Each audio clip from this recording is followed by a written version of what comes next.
We're here today with Howard Leonhardt with Leonhardt Ventures, and we're going to get deep into crowdfunding very briefly, but we're going to get some good coverage of crowdfunding today. And exactly what's going on with crowdfunding right now? Well, the House passed the Crowdfunding Act November of 2011, 407 to 17. It made it to the President in April of 2012. I happened to be there at the White House signing ceremony. It was signed into law April 12th, 2012, a historic day.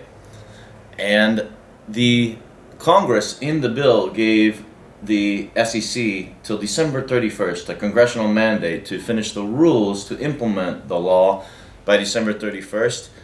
December 31st came and passed, and they didn't get it done.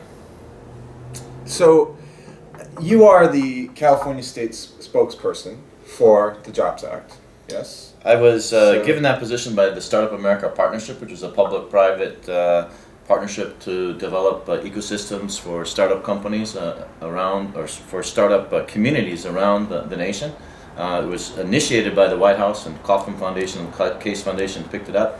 I'm officially designated by them, but I also consult with Doug Rand at the White House Office of Science and Technology, which is responsible within the White House to get the word out on the Jobs Act and the potential benefits for job creation, which was a driving force for the bill. So what's holding this up then? What's holding it up? Well, right now, and right before the December 31st deadline, the previous commissioner of the SEC resigned. Recently, President Obama nominated Mary Jo White for that position. She's yet to be confirmed by the Senate, and I guess she's waiting to release the SEC rules for crowdfunding until she's confirmed and actually officially the commissioner. I'm not really sure, but we really believe that it is important to get crowdfunding implemented. For those who don't know, before this law was passed, if you wanted to raise capital for a small company, you basically had to know millionaires to be able to do that. The old law said that you could only sell to accredited investors, people with over $1 million in assets, excluding their home and vehicles,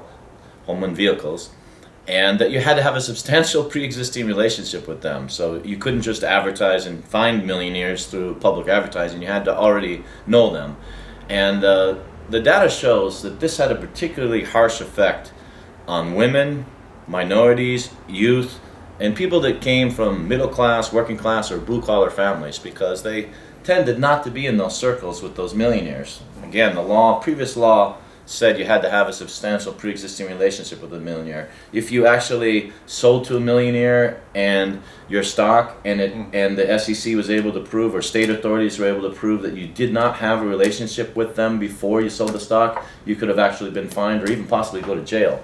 So it was very hard on normal, ordinary people. And what that meant, some of the data shows, some people will say, well, the old law was pretty good, it protected investors. The old law was terrible. Women as an example, and by the way, today it happens to be International Women's Day, Jude. Right on. Great day to celebrate. Excellent. Had a lot of great women in my life, my mom Penny and my sister Jennifer. A tribute. To the women, and thank you for all that you do for all of us, including birthing us. Today is International Women's Day, so it's a very appropriate day to highlight that the gender gap in venture financing. For the last decade, 95% of all the venture capital invested in startup businesses in the United States has gone to men-owned enterprises. Only 5% has gone to women-owned enterprises. Us guys might think maybe we're better at business than women.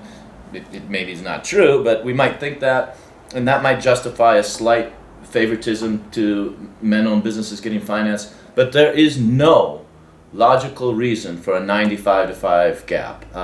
The only explanation is the old system truly was a good old boys network. It was built around golf country clubs. If you go to golf country clubs, you don't see that many women, you don't see that many minorities, you don't see that many youth, and you don't see that many people from blue-collar backgrounds.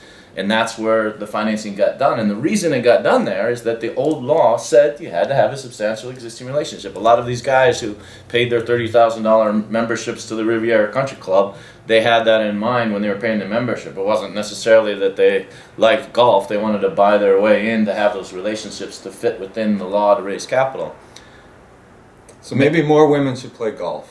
Well, we happen to think that a better solution is to implement the crowdfunding regulations. A better way.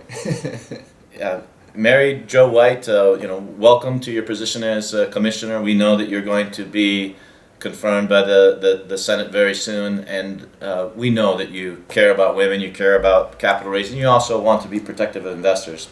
But we really believe that this is the final wall now to being able to unleash the capacity and capability of women to be able to raise capital for their businesses. Women now own 48% of all private businesses in the United States. There's different statistics. Some say as low as 33%. Some say that we're approaching the milestone of over 50% of businesses. California, where we are right now, is the leading state in the nation for women-owned enterprises. Oh, right on. Data shows that women, the 5% of the women that actually did get financed, tend to do slightly better in their performance of profitability than the men-owned enterprises. Again, there's no logical reason for this 95-to-5 gender gap in venture financing.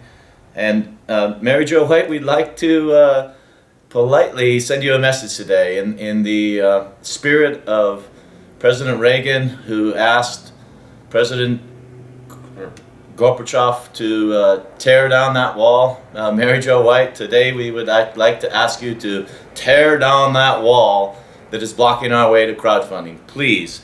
So many people are waiting for the opportunity to fund their businesses. The old systems were broken. The old systems created an imbalance, an unfair imbalance in who could get a company off the ground.